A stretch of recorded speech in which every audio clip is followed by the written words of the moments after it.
काल के इस दौर में डॉक्टरों की संवेदनहीनता और लचर चिकित्सा व्यवस्था के चलते एक महिला अपनी कार में तड़पती रही, लेकिन उसे कोई डॉक्टर देखने तक नहीं आया और न ही उसे अस्पताल में एडमिट कराया गया। जब महिला ने तड़प तड़प कर कार में ही दम तोड़ दिया, तब डॉक्टर आए और उसे मृत घोषित कर चले गए। डॉक्टरों ने इस महिला के शव को मोर्चरी तक भिजवाने की व्यवस्था भी नहीं की और वो महिला 3.5 घंटे तक मृत व्यवस्था में कार में ही पड़ी रही। ये घटना ग्रेटर नोएडा राजकीय आयुर्विज्ञान संस्थान जिम्स की है। ग्रेटर नोएडा के जिम्स अस्पताल की पार्किंग में खड़ी इस गाड़ी में रुकती सांसों को थामने का प्रयास कर रही इस महिला का नाम जागृति गुप्ता है, जो ग्रेटर नोएडा के बीटा 2 में रहती है और वैष्णवी इंजीनियरिंग में काम करती है। जागृति कुछ दिनों से बीमार चल रही थी। आज सुबह जब उन्हें सांस लेने में परेशानी होने लगी और ऑक्सीजन लेवल भी कम हो गया, तो उसके साथी और किराएदारों ने उसे अस्पताल में भर्ती करवाने का प्रयास किया।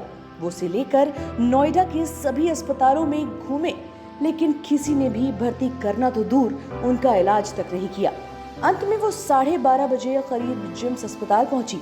जागृति की साथी बार बार डॉक्टर से रिक्वेस्ट की कि एक बार चल के उसके मरीज को देख लें, क्योंकि उसकी हालत तेजी से बिगड़ रही है, लेकिन डॉक्टर राजी नहीं हुए और उसे कहीं और ले जाने को कह दिया।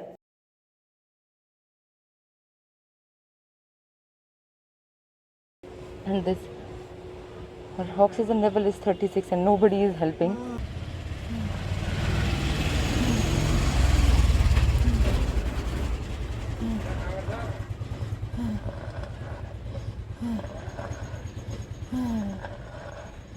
इस सारी कवायद में 3 घंटे बीत गए और इस बीच अपनी खुद की सांसों को जागृति संभाल नहीं पाई और उनकी सांसें थम गईं।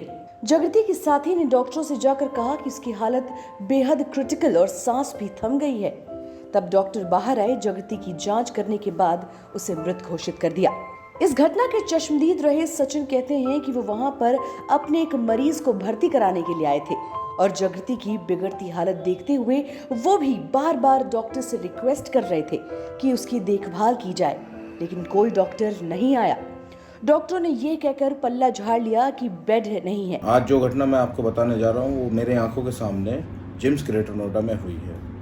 आज 12:15 बजे के करीब मैं जिम्स ग्रेटर नोएडा पहुँचा, जहाँ पे एक महिला पहले से ही अपनी कार में थी, काफ़ी सीरियस थी और वो वहाँ पर खड़ी हुई थी अटेंडेंट के साथ में। उनका अटेंडेंट इधर उधर भाग रहा था ताकि उनको एडमिट करा सके। मैं वहाँ जाकर खड़ा हो गया, मेरे मरीज को साथ में लेकर।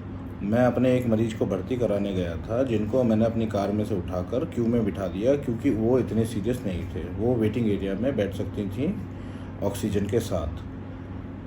पर जो महिला कार में थी मैं उनको भी देखता रहा। उनके साथ जो अटेंडेंट था बार बार उनकी चेस्ट को रब कर रहा था, उनको पानी पिला रहा था और महिला काफ़ी सीरियस थी।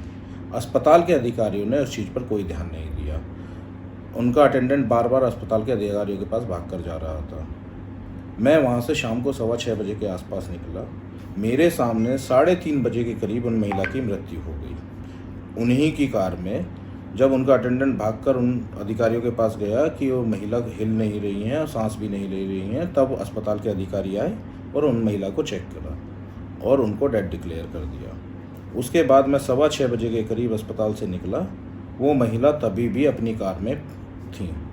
अस्पताल वालों ने इसकी भी जिम्मेदारी नहीं ली कि वो उनको रैप करके और मॉर्चरी में भिजवा दें। आप समझिए, एक कोविड पेशेंट ओपनली अपनी कार में है, कार के सारे दरवाजे खुले हुए हैं, इससे बड़ी विडंबना। जब सचिन ने उनके साथ बहस की आपके वहां पर कितने लोग डिस्चार्ज हुए, तो डॉक्टर ने बताया कि 13 लोग डिस्चार्ज हुए हैं, लेकिन उनकी जगह भर गई है। इस बात पर डॉक्टर इतने नाराज हो गए कि उन्हें सचिन के मरीज को एडमिट करने से इनकार कर दिया और उन्हें भी उसे दूसरे अस्पताल ले जाना पड़ा। ताजा तरीन खबरों के लिए सब्सक्राइब करना ना भूलें दस्तक टाइम्स। बेल आइकन दबाकर पाएं देश विदेश की लेटेस्ट खबरों की नोटिफिकेशन।